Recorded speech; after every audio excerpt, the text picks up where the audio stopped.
یہ programme Shazia pharmacy کے تحت پیش کیا جا رہا ہے۔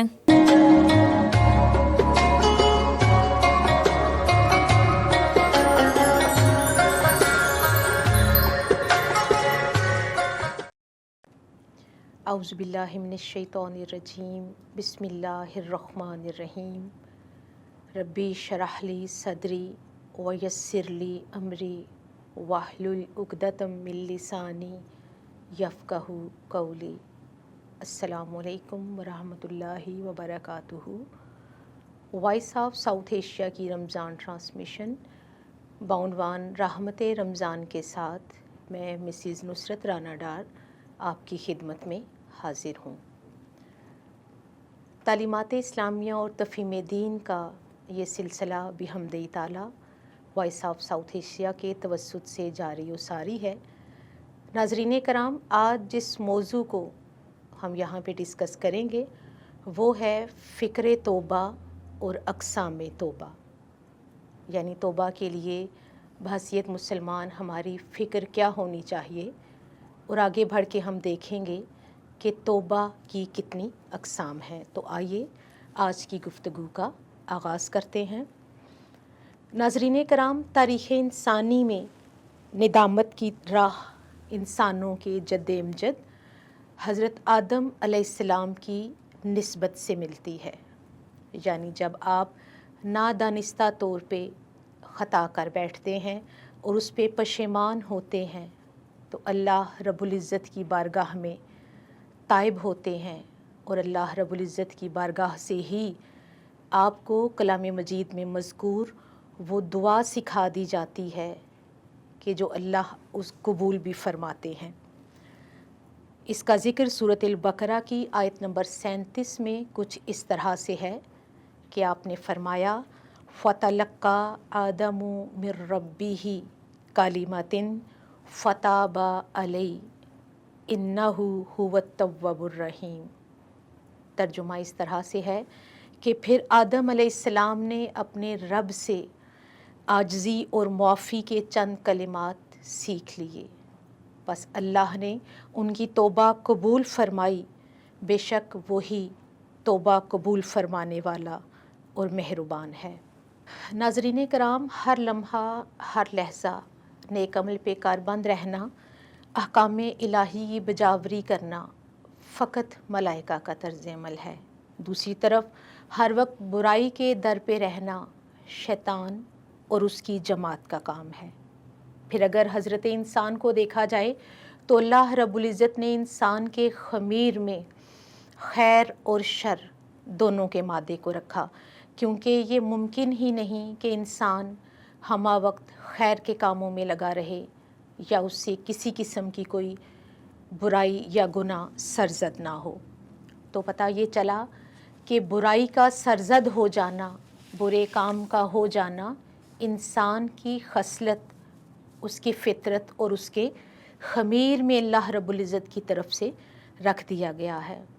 اہم بات یہ ہے کہ اس برائی کے سرزد ہو جانے کے بعد انسان میں ندامت، پشیمانی اور رب کے حضور شرمندگی اور رجوع کرنے کا کام لازماً ہونا چاہیے۔ یہی وہ جذبہ ہے، یہی وہ عمل ہے جو انسان کو برائی کی راہ پہ گامزن نہیں ہونے دیتا۔ قرآن مجید کے مطابق دنیا اور آخرت کی کامیابی فقط ان لوگوں کا مقدر ہے کہ جب ان سے کوئی گناہ سرزد ہو جائے تو وہ اپنے آپ کو روکتے نہیں، بلکہ اس کا احساس دل میں جاگتے ہی رب کی بارگاہ کی طرف رجوع کر لیتے ہیں۔ کلام مجید کو ملاحظہ کریں تو بے شمار مقامات پہ اسی فکر توبہ کی بات ہوتی ہے۔ احادیث مبارکہ کا ایک کثیر ذخیرہ ہمارے پاس ایسا ہے جس میں آقا دو جہاں صلی اللہ علیہ وآلہ وسلم نے فکر توبہ کی بات کی ہے۔ سورۃ البقرہ کی آیت نمبر 222 میں توبہ کا مضمون اس انداز سے بیان ہوا۔ اللہ رب العزت نے ارشاد فرمایا ان اللہ یحب التوابین، بے شک اللہ توبہ قبول کرنے والوں کو پسند فرماتا ہے، محبت فرماتا ہے۔